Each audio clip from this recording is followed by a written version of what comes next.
Hello football fans. Group পর্বের প্রত্যেকটি ম্যাচে জয় তুলে নিয়ে কোপা আমেরিকার কোয়ার্টার ফাইনাল নিশ্চিত করেছে আর্জেন্টিনা। গতকাল পেরুর বিপক্ষের ম্যাচটির আগে আর্জেন্টিনার কোয়ার্টার ফাইনাল নিশ্চিত হয়ে গেছিল, কিন্তু কালকের ম্যাচটিতে জয় পাওয়ার মাধ্যমে আর্জেন্টিনা গ্রুপ এ থেকে চ্যাম্পিয়ন দল হিসেবেই কোয়ার্টার ফাইনালে পৌঁছেছে, যার কারণে তারা কোয়ার্টার ফাইনালে গ্রুপ বি রানার্স আপ দলের মুখোমুখি হবে। এবং আজকে জানা গেছে আর্জেন্টিনা কোয়ার্টার ফাইনালে কার মুখোমুখি হতে চলেছে। সেই ফাইনালে ওঠার লড়াইয়ে লিওনেল মেসির দল খেলবে ইকুয়েডরের বিপক্ষে।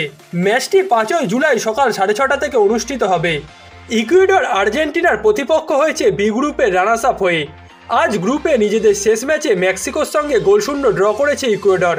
এতে মেক্সিকো ও ইকুয়েডর দুই দলেরই সমান 4 পয়েন্ট হলেও ইকুয়েডর গোল ব্যবধানে এগিয়ে থাকার কারণে গ্রুপে দ্বিতীয় হয়েছে।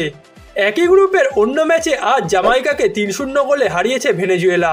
এই ম্যাচটির আগেই তাদের কোয়ার্টার ফাইনাল নিশ্চিত হয়ে গেছিল এবং বি গ্রুপে 3 ম্যাচে 3টিতে জয় তুলে নিয়ে 9 পয়েন্টের সঙ্গে গ্রুপ সেরা হয়েছে তারা, যারা কিনা এ গ্রুপের রানার্স আপ দল কানাডার বিপক্ষে কোয়ার্টার ফাইনালে মুখোমুখি হবে। আগামী 6 জুলাই কানাডা এবং ভেনেজুয়েলার ম্যাচে জয়ী দল সেই ফাইনালে খেলবে আর্জেন্টিনা ও ইকুয়েডরের মধ্যে জয়ী দলের বিপক্ষে। বর্তমানে এ ও বি গ্রুপের সব ম্যাচ শেষ হয়ে কোয়ার্টার ফাইনালে সমীকরণ মিলে গেলেও সি ও ডি গ্রুপের এখনও শেষ ম্যাচ বাকি আছে। আগামীকাল সি গ্রুপের ম্যাচে যুক্তরাষ্ট্র, উরুগুয়ে এবং বলিভিয়া ও পানামা মুখোমুখি হবে। বলিভিয়া ছাড়া বাকি 3 দলই এখনো পর্যন্ত কোয়ার্টার ফাইনালে দৌড়ে আছে, যেখানে উরুগুয়ে 6 পয়েন্ট নিয়ে টেবিলে সবার উপরে আছে।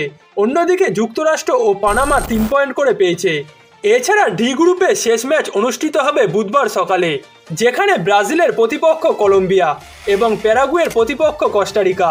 এই গ্রুপে প্যারাগুয়ে কোয়ার্টার ফাইনালের দৌড় থেকে ছিটকে পড়েছে। এছাড়া কলম্বিয়া 6 পয়েন্ট নিয়ে বর্তমানে টেবিলে শীর্ষে আছে, ব্রাজিল 4 পয়েন্ট নিয়ে 2-এ আছে ও কোস্টারিকা 1 পয়েন্ট নিয়ে 3য় স্থানে আছে। এই গ্রুপ থেকে এখনো পর্যন্ত কলম্বিয়া কোয়ার্টার ফাইনালে পৌঁছেছে। এছাড়া ব্রাজিল ও কোস্টারিকার মধ্যে যে কোনো একটি দল কোয়ার্টার ফাইনালে পৌঁছাবে। কোয়ার্টার ফাইনালে আর্জেন্টিনা প্রতিপক্ষ হিসেবে যে ইকুয়েডরকে পেয়েছে, তাদের বিপক্ষে গেল মাসে কোপা আমেরিকার প্রস্তুতি ম্যাচ খেলেছিল আর্জেন্টিনা। যে ম্যাচটিতে আলবি সেলেস্তারা ইকুয়েডরকে 1-0 গোলে পরাজিত করেছিল। এছাড়া কাকতালীয়ভাবে 2021 কোপা আমেরিকার কোয়ার্টার ফাইনালেও আর্জেন্টিনা এই ইকুয়েডরকেই পেয়েছিল, যেখানে লিওনেল মেসির দল ইকুয়েডরকে 3-0 গোলে পরাজিত করার মাধ্যমে সেই ফাইনালে পৌঁছেছিল। এবং এবারও ধারণা করা যায় আর্জেন্টিনা খুবই সহজে ইকুয়েডরকে পরাজিত করে সেই ফাইনালে উঠবে, যেখানে তারা প্রতিপক্ষ হিসেবে পাবে ভেনেজুয়েলা ও কানাডার মধ্যে একটি দলকে। যার কারণে এটা আগে থেকেই বলাই যায় যে আর্জেন্টিনা খুবই সহজে এবারও কোপা আমেরিকার ফাইনালে পৌঁছাতে চলেছে, যেখানে তারা সবথেকে বড় পরীক্ষাটা দেবে ব্রাজিল কিংবা উরুগুয়ের বিপক্ষে।